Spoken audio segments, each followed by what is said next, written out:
अंगराज सांप्रत राजा द्रुपद आणि सुयोधन यांचं युद्ध चालू असताना मध्यंतरी येण्याचं कार्य आपण केला का? पृथ्वी दिग्विजय करण्याचा कल्प आमच्या वतीनं सुयोधन लढत होता आणि म्हणून या युद्धाला पूर्णविराम देऊ आमच्या पृथ्वी दिग्विजयात आम्ही पुढे आलो. पृथ्वी दिग्विजय कोण करतोय? मी करतोय. कर्ण अंगराज कर्ण. मी तरी म्हणू शकत नाही. हे कर्णा, हे सूतपुत्रा, हे अधिरत्नंदना, हे राधेय कर्णा, राजा द्रुपद सन्मानाचं कार्य तुम्ही केला. पृथ्वी दिग्विजय करत असताना आम्हाला आपले मांडलिक तुम्हाला बनवायचे. मग तो पृथ्वी दिग्विजय तू करतोयस तो हस्तिनापुराचा की तुझ्या अंगद देशाचा? हस्तिनापुराचा. अरे मान अपमान किती सहन करावे, काहीतरी भेदा मर्यादा आहेत म्हटलं. हे इंद्रराज, अरे तुला लाज वाटायला हवी होती. पृथ्वी दिग्विजय करण्याच्या योग्यतेचा अंगराज करणं नाही. कारण हे अंगराज, ज्या राजा द्रुपदला अवैध करण्याचं कार्य केलंस, अशा सूतपुत्राची युद्ध करण्याची इच्छाच नाही. इच्छा नाही की पराक्रमाला घाबरत आहे? कुणाच्या? आमच्या.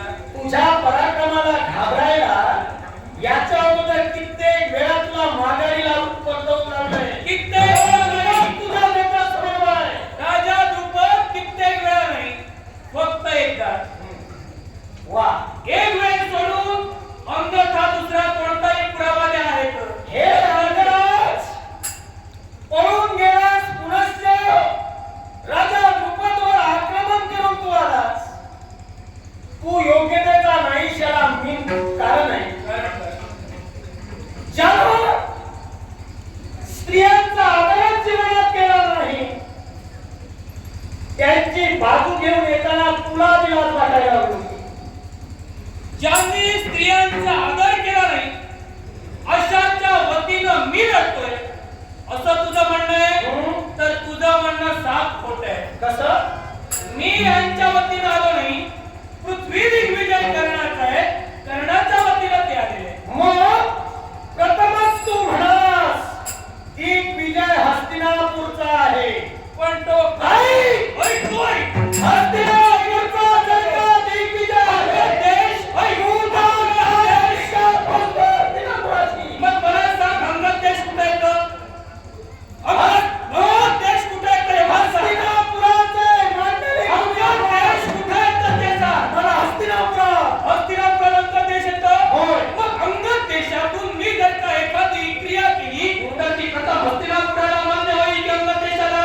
मग हे हस्तिनापुराला मान्य होईल की? मग हे सगळं हे अंगद देशाला तेवढंच सांग. ठीक आहे. ठीक आहे नको. ठीक आहे नको. तू हस्तिनापुरासाठी जर करतोय, हे मी मान्य कर.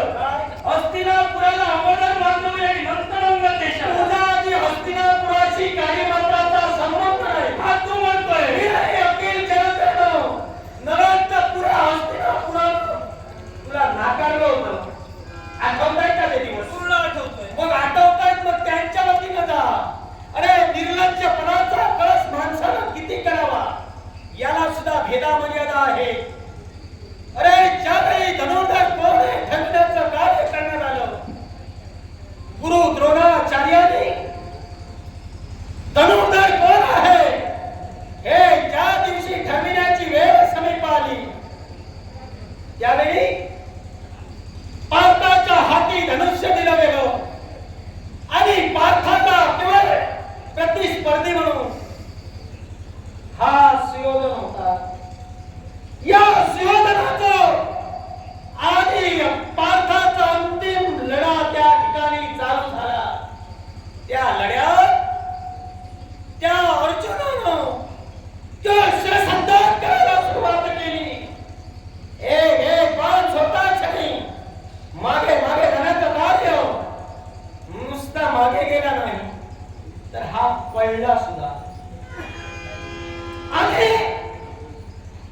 वृक्ष उठण्याचं कार्य करत असताना ज्या चबुतरावर दोन पुत्र अश्वत्थामा उभा होता आणि या अश्वत्थामानं कुकर्म करण्याचं ठरविलं आणि केवळ वाद चक्रव्यूहाची रचना केली आणि अस्त्र पार्थाच्या दिशेला सोडण्याचं कार्य केलं. ते वाद चक्र केवळ निर्माण होता क्षणी अचंबित केवळ पार्थ झाला. कारण योद्धा तर पडलेला आहे, मग हे चक्र कुणी निर्माण केलं? त्याच वेळी पूर्णपणे श्वासोश्वास पार्थाने बंद केला, नव्हे तर त्याला प्रतिकार केला. पर्वतास्त्राची प्रेरणा करताक्षणी सुयोधन जगवंत झाला. ज्याच्या अवतीभोवती बाष्प हिम निर्माण झालं. फक्त सुयोधनाची मान त्या बर्बादून बाहेर होती. ते फोडण्यासाठी हे करणार वज्रास्त्राची प्रेरणा तू केलीस आणि केवळ ते पर्वतास्त्राचा चूर्ण अंगराज तू केलास हे सत्य आहे का? मग ज्यावेळी तू चूर्ण केलास त्याच वेळी तुला पितामह भीष्माने प्रश्न केला, कोण असा महान योद्धा निर्माण झालाय ज्यानं केवळ कुरुकुळात जन्माला आलेला छात्र देशाला प्रतिकार करण्यासाठी उद्भवलाय? त्याच वेळी तुझ्या मुखाने निघणारे ते शब्द, होय मी करणार, काय अधिकारानं केवळ प्रतिकार करतोयस? त्याच वेळी तू म्हणालास मी योद्धा आहे, मी एक पराक्रमी आहे. त्यावेळी तुला त्यानं सांगितलं, विचारलं की जर का धनुर्धारी पार्थ या विश्वात धनुर्धर म्हणून घोषित होत असेल आणि याला जर का कोण प्रतिकार करत असेल तर सामोरे या. अरे तू स्वार्थी म्हणून पुढे येण्याचं कार्य केलंस. आव्हान राजकर्त्यांना होतं. जो राजकर्त्यामध्ये अविश्वास निर्माण झाला त्यानं प्रतिकार छात्र तेजानं पार्थाला करावं. हे केवळ करण्यासाठी तू येण्याचं कार्य केलंस. त्यावेळी तुला कुल गोत्र विचारलं गेलं. काय सांगितलंस? मी एक सूतपुत्र आहे, मी एक सारथी आहे. अरे सारथ्याचं काम सारथ्यानंच करावं. योद्धा बनण्याचं स्वप्न कधीही पाहू नकोस. वाघोरे हाती घे आणि सारथ्याच कर. मी निर्लज्ज कसा हे अजून तू हे शब्द सांगतो आहे, पूर्णपणे ऐकून घे. हे शब्द पितामह भीष्मांचे होते. त्याच वेळी तुझी पितृदेवता म्हणजे अधिरथ हस्तिनापुराच्या ठिकाणी होते. तुझ्या आस्थानात राहिलं आणि अंगराज इथं थांबायचं नाही. कारण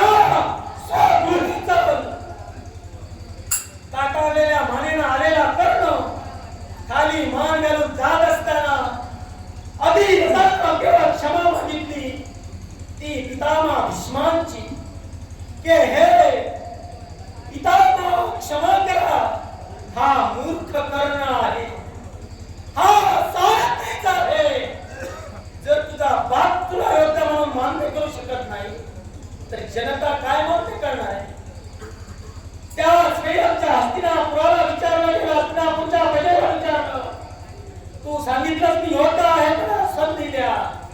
हे युद्ध जर का हस्तिनापुरातील प्रत्येक नागरिकांना मान्य असेल तरच केवळ हे युद्ध कर्ण अर्जुनाचं होणार आहे. धनुर्धर त्या ठिकाणी ठरणार आहे. त्याच वेळी साऱ्या जनतेने एक आवाज केला, हे सूतपुत्रा मातापिता हस्तिनापुरचा त्याग करो, शांत हो. हे शब्द माझ्या हस्तिनापूरच्या नागरिकांचे होते. तुझ्या होय तुझ्या मी माझंच म्हणणार आहे. का? याला कारण आहे माझा अधिकार आहे. तो अधिकार होय माझा अधिकार आहे. कसा? तो पटवून तुला देण्याची गरज नाही. उगाच काही बोलतो नाही. एक लक्षात घे, एक नाही दोन हस्तिनापूर तुझं म्हणून सांगू नको. ते आज ना उद्या तुला कळणार आहे. हस्तिनापूर जर तुझं आहे तर अश्व ह्या पृथ्वी दिग्विजयाला तुझ्याशी आम्हाला युद्ध करण्याची काही गरज नाही.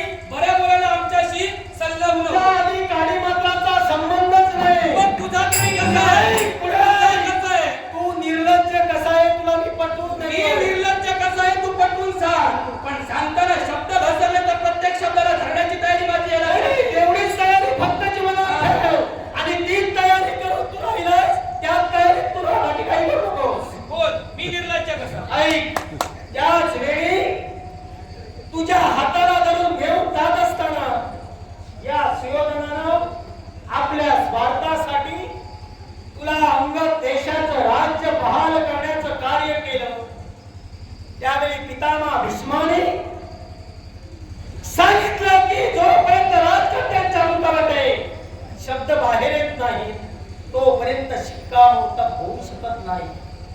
मग विधुराज्ञाने केवळ धृतराष्ट्रांना विचारण्यात आलं, सांगा युवराजांच्या मुखातील शब्द मान्य आहेत का? त्याच वेळी धृतराष्ट्राने सांगितलं, अंगराज कर्ण, हे कर्ण, तू या अंगद देशाचा राजा होण्या योग्यतेचा नाहीस. हे शब्द धृतराष्ट्राचे होते, पण तुम्हाला ते अंगद देश बहाल करतो याला कारण आहे. तर या हस्तिनापुराच्या युवराजांचा शब्द वाह्यात जाऊ नये म्हणून केवळ तुम्हाला हे राज्य देतोय. अरे जो दानशूर म्हणून या विश्वात ओळखला जातोय तो टाकलेल्या भाकरीच्या तुकड्यावर जगू शकतो का? दिलेलं राज्य देऊ शकतो का? मग एवढा जर तू पराक्रमाचा महावीर होतास तर काय एखादं राज्य स्वपराक्रमाने मिळलं नाही? या तुझ्या भल्या मोठ्या बोलण्याने हे सिद्ध झालं की मी निर्लज्ज आहे. याला कारण आहे निर्लज्ज काय आहे हे सांगतोय. अरे तेच सांग. जर का हाताळाचा बोलू नकोस. मी निर्लज्ज का हे सांग. का सांगू नको? कारण कर्णा माझ्या प्रजेला सुद्धा कळायला हवं नेमकं कर्णाला मी हे का उद्देशून बोललो. बोल. कारण तुझ्या जीवनात तू पण हे तुझं वाक्य, हे तुझं बोलणं संपल्यानंतर मला विचारावं लागतं का मला की मी निर्लज्ज कसा? तेव्हा ते एकाच वेळी काय ते सांग. मग जर का तू दानशूर कर्ण आहेस तर यानं दिलेलं दान कसं घेतलंस ते सांग. म्हणून मी निर्लज्ज. होय. म्हणून मी होय. निर्लज्ज.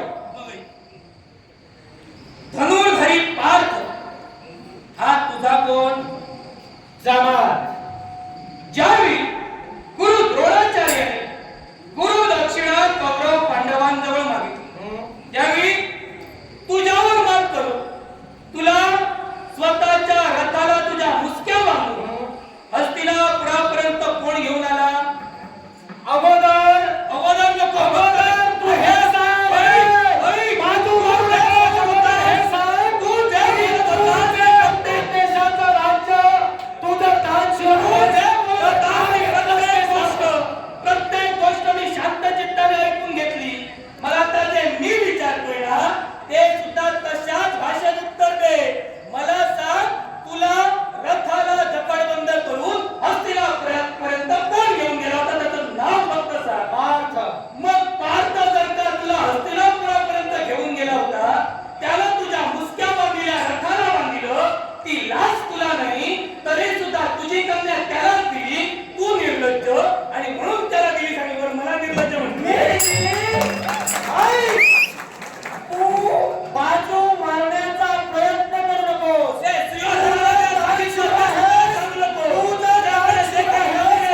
तू जर दानशूर आहेस तर तू अंगद देशाचं राज्य का घेतलंस ते सांग. याला कारण आहे फक्त दान देणं हेच पुण्य की दान घेणं हे पुण्य? मग तुझ्या अंगी पराक्रम होते, मग त्या पराक्रमाच्या जोरावर एखादं राज्य घेऊ शकला असतास.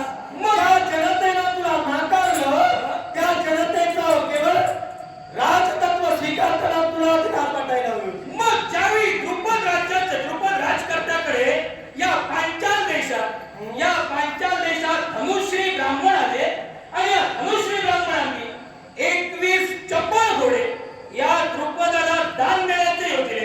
तुझ्या अंगी सुद्धा पराक्रम होते. मी दानशूर तुझ्या अंगी सुद्धा पराक्रम होते. मी दानशूर आहे. तू दानशूर म्हणून या विश्वात जर काय गोष्टीत बाहेर आला नको. जर का ते 21 चपळ घोडे कमविण्याची पराक्रमाने तुझ्यात ताकद होती मग ते धनुश्री ब्राह्मणांनी दिलेले दान 21 घोडे तू का स्वीकारलेस? ते का स्वीकारलेस? ब्राह्मणानं एका राज्याला दिलेलं दान होते. हे जर तुला कळतंय तर एका युवराजाला दिलेलं त्याच्या मित्राला नव्हतं हे कळतंय. एवढी अक्कल नाही. शब्द वापरताना जरा जपूनच वापरणार. आता तू जर अक्कल म्हणत असशील तर मला सांग, ते दिलेलं दानशूर द्रुपद आहे हे तू कुठून ऐकलंस?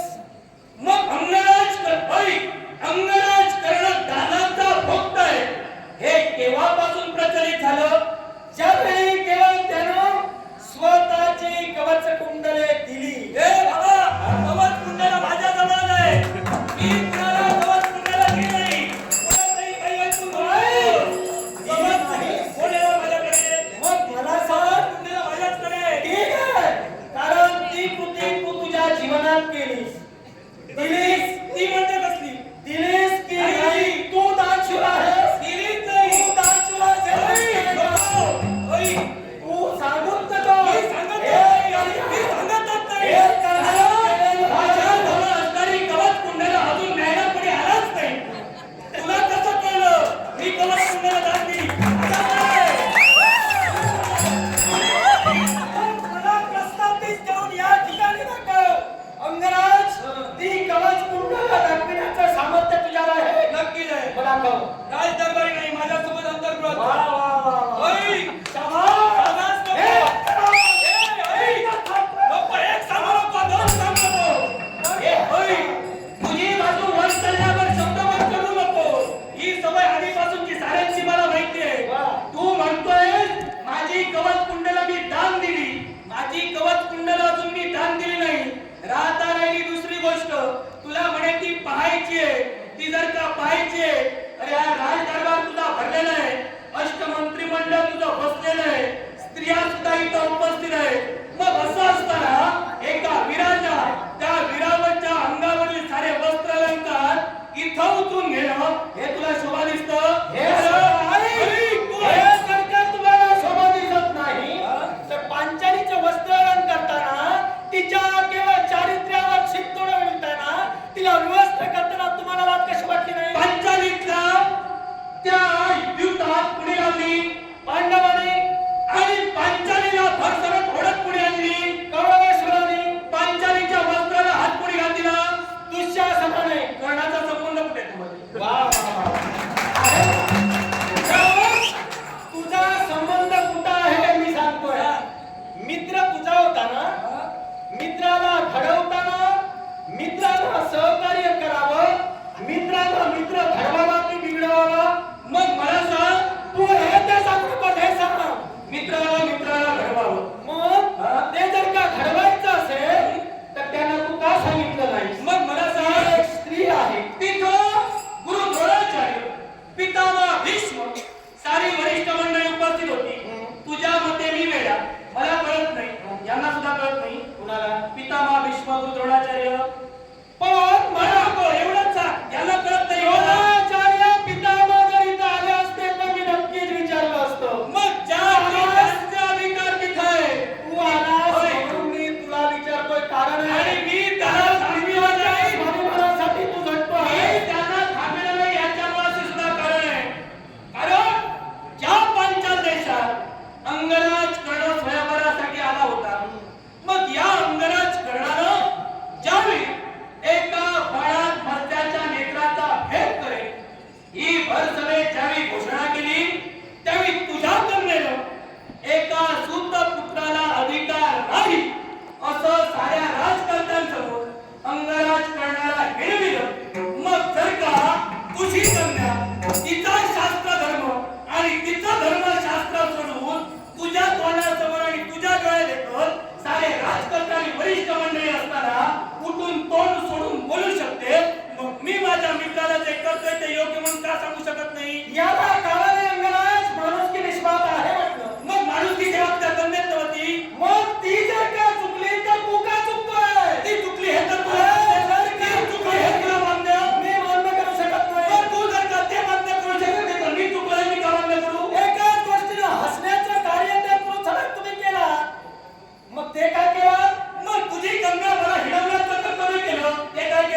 काय रे झालं मला सांग. ज्या धनुष्याला केवळ दोरी लावण्याचं कार्य केलं प्रत्यंचा म्हणतात त्याला. काय दोरी नाही, प्रत्यंचा म्हणतात त्याला. असे काही कदाचित तुझ्या माहितीनुसार असेल. मग मला सांगतो धनुष्य कोणता रे? राज्यात तुझ्या होता. हा? राज्यात तुझ्या होता. ही जर चिंता जर का तुला कळते म्हणजे तुला माहित नाही का? धनुष्य का कळते तुला माहित नाही की काय? तुला माहित नाही तर मी सांगतो. नाही सांगत तू म्हणजे तुला माहित नाही. सांग तुला माहित नाही तर मग सांगतो. सांग तुला माहित नाही. सांग तुला माहित नाही. तुला माहित अरे नाही. जर का त्या जोडीला जर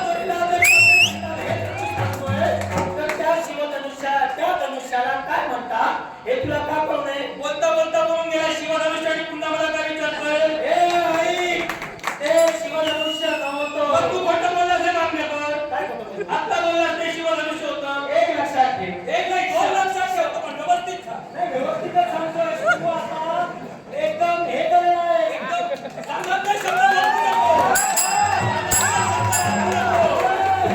मला सांग, त्या धनुष्याला काय म्हटलं होतं? धनुष्याला धनुष्यच म्हणतात. त्याला नाव नव्हतं. मग धनुष्याला नाव तर मी तेच सांगतोय ना.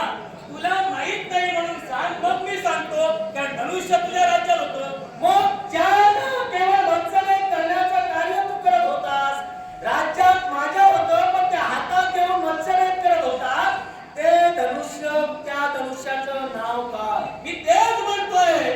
पुन्हा पुन्हा न समजल्यासारखं करू नकोस. तुला त्या धनुष्याचं नाव माहित नाही असं सांग, मग मी त्या धनुष्याचं नाव, मला धनुष्याचं नाव माहीतच आहे. हो ना? पण ते तुला माहित नाही त्या आधी मान्य करते. हे तुझ्या हे तुझ्या प्रजेला मदत करू दे. अरे तुला हे आधी कळायला हवं. मला की सांगायचं आहे. राज्यात सगळं काय करतोय? मूर्खपणाचा अभ्यास करतोय. मी जर का मूर्खपणाचा अभ्यास नाही, स्वयंवर मांडलेला पांचाल देशात, या पांचाल देशात स्वयंवर मांडलेला पांचाल देशात तुम्ही सांगितलं की जो कोणी राजकर्ता असेल त्याला मत्स्याच्या नेत्राचा भेद करावा. तुझ्या कन्येनं मला हिरवण्याचं कर्तव्य केलं म्हणून मी बाजार गेलो. एका प्रेक्षकात बसलेल्या ब्राह्मणाला तुम्ही उठविलात आणि मत्स्याच्या नेत्राचा भेद केला. ब्राह्मण आणि क्षत्रियांचं नातं काय? म्हणू नको. तू बाजू मारू नको. बाजू मारत नाही. तुला मी विचारलेला हा प्रश्न आहे. तुला मी विचारलेला हा प्रश्न आहे. ब्राह्मण आणि क्षत्रियांचं नातं त्या काय? धनुष्याचा वापर तू केलास, त्या धनुष्याचं नाव सांग. या प्रश्नाचं उत्तर मी देईन. मी तुला तेच सांगतोय मनापासून. तुला ते माहित नाही म्हणून सांग. मी सांगतोय मला माहित आहे. मला नाही. मान्य करतो झालं. काय तर ब्राह्मण आणि क्षत्रियांचं नातं काय हे तरी माहित नाही का? हे मी सांगतो. दोरीला काय म्हणतात म्हटलं? प्रत्यंचा. हा. मग हे बोलल्यानंतर जर त्याला प्रत्येकच्या जर म्हणतात हे जर तुला कळतंय, मग मी जर त्या पच्चंत्याला दोरीच म्हणतात हे मी सांगू शकतो. कारण त्या धनुष्याला दोरी लावण्याचं कार्य आम्ही केलं. कळलं का? त्या दोरीला तुम्ही म्हणाला की हे म्हणतात. मग त्या प्रत्यंचा. हे नाही, प्रत्यंचा म्हणतात. पच्चंत्या, मग त्या धनुष्याचं नाव सांग. मी तेच सांगतोय तुला. मला उचलून वेड्यासारखा करू नको. वेड्यासारखा माहित नाही. तर मला सांगितलं तर मग मी सांगतो. त्याला पच्चंता म्हणतात हे जर तुला माहित आहे तर त्या धनुष्याचं नाव तुला माहित हवं. मग पुन्हा पुन्हा शिवधनुष्य का उद्गारतोय? याला कारण आहे मी शिवाची भक्ती कायम करत असतो. कायम करत असतो. धनुष्य, धनुष्य.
करण्यास सांगितला मग हा तुमचा धर्म होता? याला कारण आहे. कारण सर जो ब्राह्मण म्हणून येण्याचं कार्य ज्यानं केलं हे नंतर कळलं, पण क्षत्रिय संपले. मत्स्यदयन करून जर का प्रत्येक क्षत्रिय संपला तर ते स्वयंवर होणे नाही. म्हणून आम्ही आज्ञा केली, जर का योद्धा म्हणून कोण असेल तर मत्स्याचा भेद करा. बाप म्हणून मी केलं ते तुमच्या दृष्टीने जर का चुकीचं असेल तर ते पटवून द्या. पटवून देईन ना. क्षत्रिय म्हणे या विश्वाच्या ठिकाणी नाही. मग जर का क्षत्रिय विश्वाच्या ठिकाणी नाही, स्वयंवर एखादा जर का बरखास्त होत असेल तर त्यात तात्काळ निर्णय कुणी घेऊ शकत नाही. हा नाही, आता माझं ऐकून घे जरा. समजलं? तात्काळ निर्णय कुणी घेऊ शकत नाही. कारण वार्ता काय होती, जो कुणी क्षत्रिय असेल त्यानं मत्स्याचा नेत्रभेद करावा. मग असं जर का होतं मग तिथं सारे योद्धे आले होते की फक्त क्षत्रिय आले होते? क्षत्रिय आले होते. तू जो आला होतास योद्ध्यांना तुम्ही आला होतास, मग पुन्हा तुम्ही स्वयंवर रचून साऱ्या योद्ध्यांना निमंत्रित करायला होता की कोण सांगतोय कुणाला? एक सूतपुत्र? तू क्षत्रिय होतास? अरे तू क्षत्रिय होतास का? क्षत्रियांचं जर का ते स्वयंवर होतं तर तू क्षत्रिय म्हणून आला होतास? मी नव्हतो क्षत्रिय. मग काय आलास? मग ज्या ब्राह्मणाला उठविला तो क्षत्रिय होता का? तुझा अगोदर सांग का प्रथम तू आलास? प्रथम माझ्यानंतर त्याला उठविला ना, होय. मग तो क्षत्रिय होता का? मग हे जर का सूतपुत्र येऊन जर का पराक्रम करत असेल, पराक्रम केले नाही, करू दिलेच नाही तुम्ही. काही बोलू नकोस. पराक्रम मी केलेच नाही, तुम्ही करू दिलेच नाही. अरे लंकाप्रहार केला काय आणि बोललं काय सारखंच आहे. जाती त्या धनुष्याला म्हणजे लत्ता प्रार केला काय आणि बोलला काय तर सारखंच आहे. मग धनुष्याला प्रत्यंच्या दिली काय आणि मत्स्याचा नेत्रभेद केला का हे सारखंच आहे. याचा अर्थ असा होतो मग तेव्हा तुझी कन्या मला का दिली नाहीस? मग योद्धा म्हणून काय? तू बोलला त्याचाच मी तुला अडकवलं हो. अरे तू काय ऐकवणार आहे? तू बोलत राहा. अरे तू काय ऐकवणार आहे? या जोडक्याकडे. तू अडकलेलाच आहे. मी अडकलो नाही. गेलेल्याला मारण्याची ही कुवत केवळ या द्रुपदाची नाही. तू कारण शब्द तुझे आता रचू लागले. काय आता काय म्हणाला? काय काय म्हणाला?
तू गेलास. नक्की. मग त्यावेळी तुझे पराक्रम कुठे गेले होते? माझे पराक्रम त्याच्या समोर कमी ठरले. होय? हो. मग आता सुद्धा तेच होणार. ते होणार नाही, कारण अरे ज्या द्रोणाचार्यांनी शिष्य घडविले त्या शिष्याकडवी तुला या युद्धात पराजय प्राप्त झालं आणि ते पराजय प्राप्त झाल्यानंतर अरे त्या द्रोणाचार्यांनी तुझ्यावर अरे दया केली आणि म्हणून तुला मारलं नाही, पण तुला शिक्षा एक दिली. ती काय ती तुला तरी माहिती आहे? आता शिक्षा तुला माहिती असेलच ना? कारण आहे. सांग ना. अरे या पांचाल देशाचे दोन भाग करण्यात आले.